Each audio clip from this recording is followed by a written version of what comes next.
My wife announced it over breakfast, her fork poised midair as if she'd just decreed a new law. I hired a personal organizer because sorting through all those bills and errands is below me. You earn plenty, so just deal with it.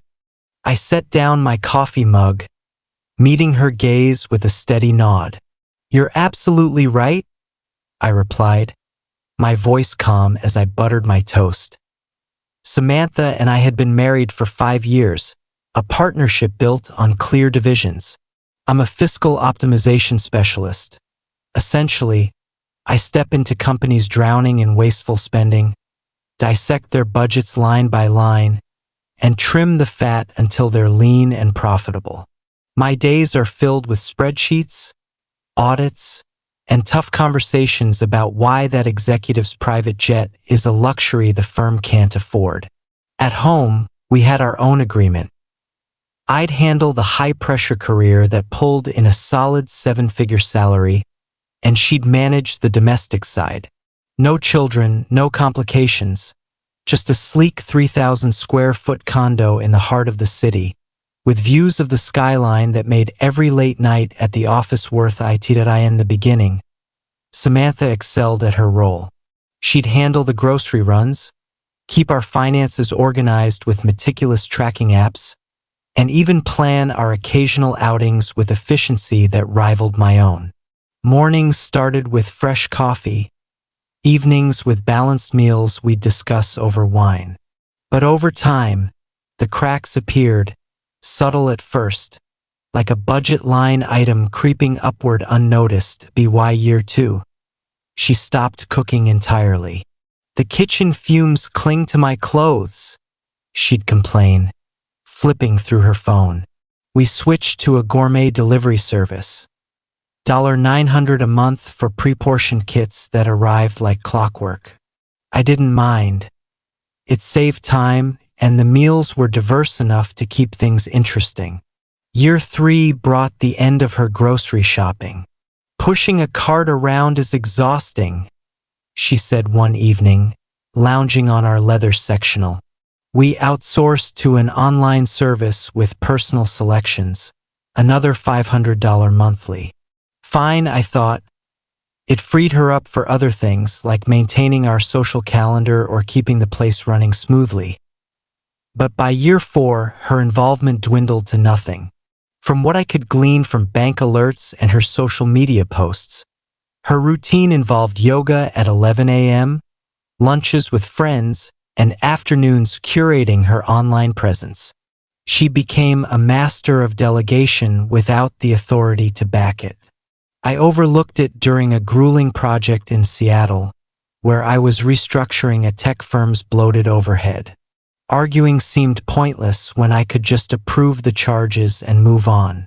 Until that Wednesday afternoon, when everything shifted, I wrapped up a virtual meeting early, client delays, and headed home around 3 p.m., expecting the quiet hum of an empty condo. Instead, I heard voices from the study.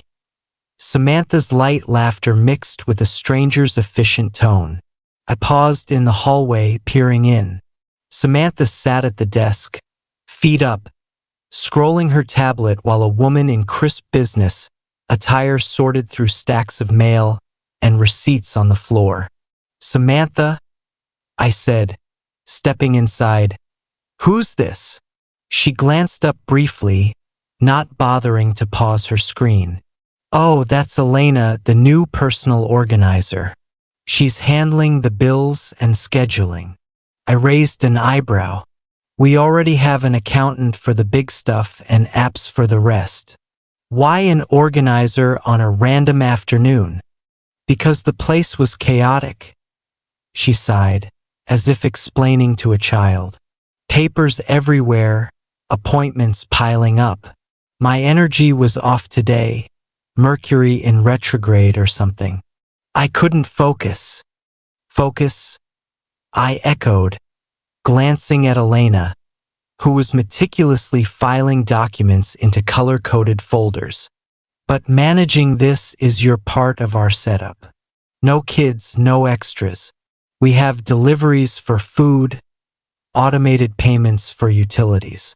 What exactly occupies your time? She straightened, her expression turning indignant, like I'd questioned her very essence. Listen, Alex, I'm over the tedium. Rifling through receipts ruins my vibe. I'm a contemporary partner, not some outdated bookkeeper. You bring in the cash. Stop pinching pennies and accept it. I deserve to thrive, not toil over spreadsheets. Organizing drudgery is below me. I absorbed her words, my mind already running calculations. Cost of Samantha, roughly $15,000 monthly, her allowance, half the mortgage, spa visits, wardrobe updates, wellness retreats. Output, negligible. Cost of an organizer, $200 per session. Output, streamlined household. The imbalance hit like a red-flagged audit. I smiled, the same measured smile I use when advising a CEO to downsize their vanity projects. You know, Samantha, I said evenly, you're spot on. She relaxed, smirking as she leaned back. Finally, some sense. Pass me that water bottle while you're standing. I'm not fetching water, I replied. I'm assessing efficiencies. I approached Elena, who looked up warily. How much for today's work? $250. Sir? She said softly. I nodded, pulling out my phone to transfer $500 via app. Here's double. Excellent start, but please gather your things. This session ends now. You're dismissed. Elena blinked, confused, but pocketed her tools and left quietly. Samantha stared, her smirk fading. What was that? The files aren't even done. I agree, I soothed. It's below you. No need to worry. I retreated to my home office, locking the door behind me. Time for the overhaul. I live by metrics. Input versus return. If the scales tip, you cut losses, no emotional attachments clouding judgment. First, the financials. I accessed our joint accounts online. Samantha as authorized user on the premium cards. Recent charges included boutique fitness, $600, artisanal teas, $150, a meditation app subscription, $99, action, revoke access, cards frozen. Then the shared checking, her allowance deposit spot. Transfer balance to my personal savings. Zeroed out. Next, asset lockdown. Her SUV lease was under my name. She loved zipping around in it for brunches. I logged into the portal, requested early termination, and arranged pickup at my office lot tomorrow. I'd drive it there after hours. I emerged from the office. Samantha paced the hallway, arms crossed. This is ridiculous. I'm heading to the spa to unwind. Don't expect me back soon. Enjoy, I said. Keep the receipts for your records. She snatched her designer bag, the one I'd gifted after a stressful shopping trip, and stormed out. I heard the SUV rev away. In the kitchen, I fixed a simple salad, settled on the balcony with a book, and awaited the fallout. IT came via phone an hour later. Vibrations escalating to a barrage. Missed calls. Samantha. Texts. Card declined at the spa. Fix this now. Then, everyone heard. I'm humiliated. I sipped my tea, replying, standard protocol for account adjustments. Budget realignment in progress. More texts. Stuck at the cafe next door. Can't pay for my latte. Come here. I chuckled.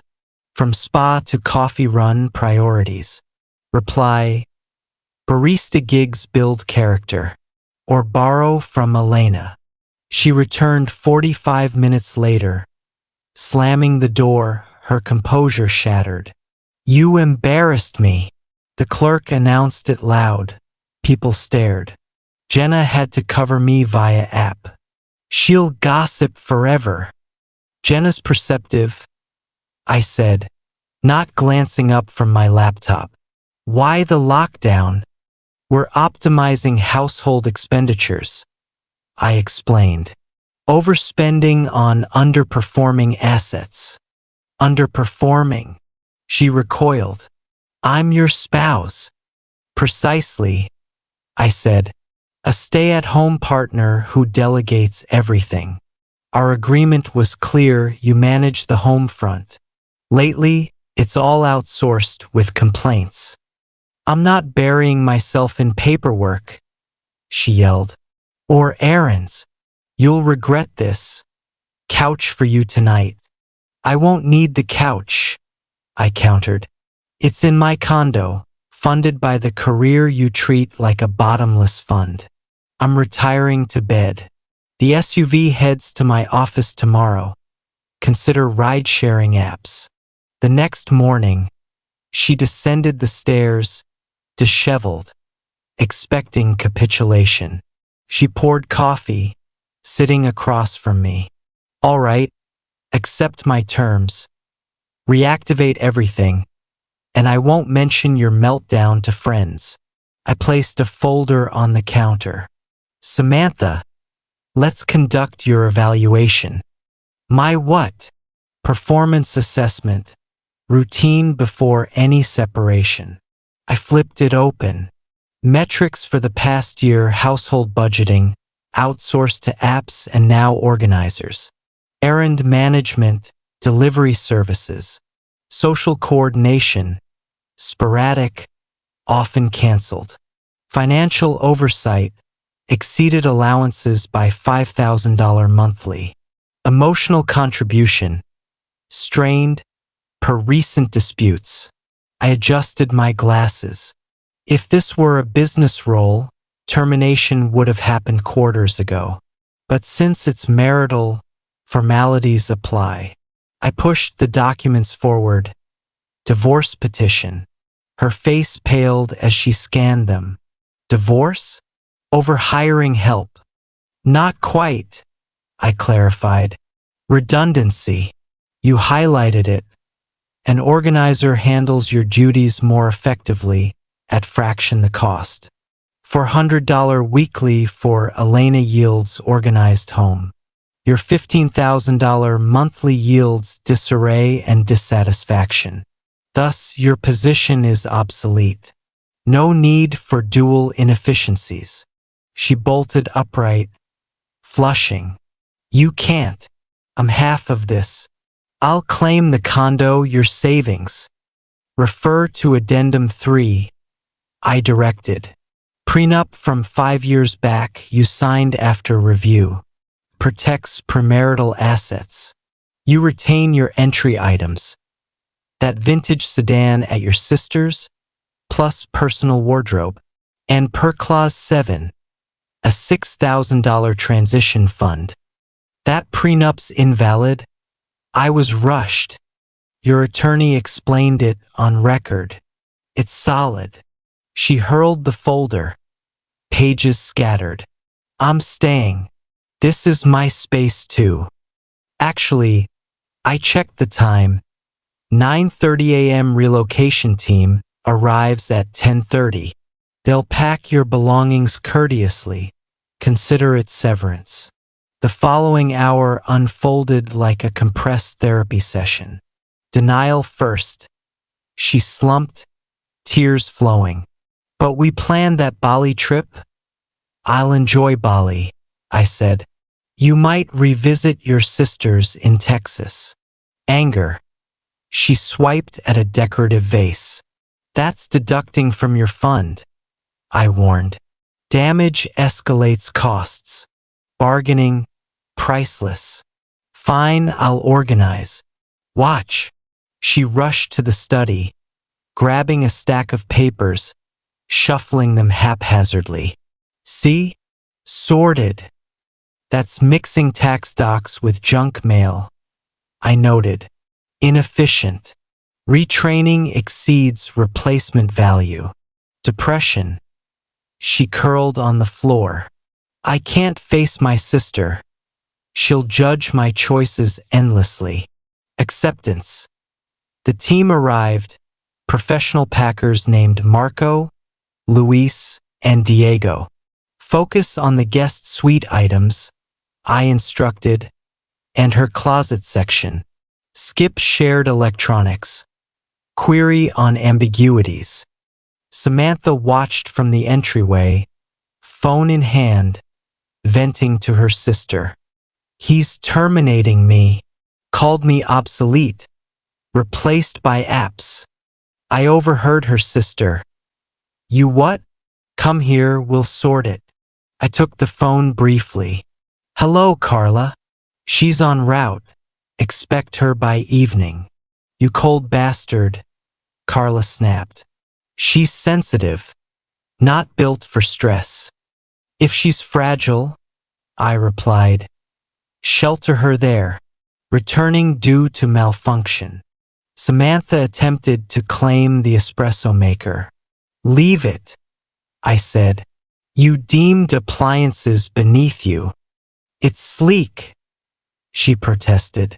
It's $800, I countered. Marco, return it to the cabinet.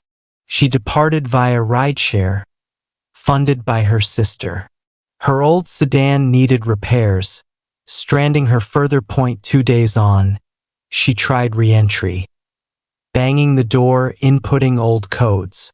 I'd updated to our filing date. Through the smart lock app.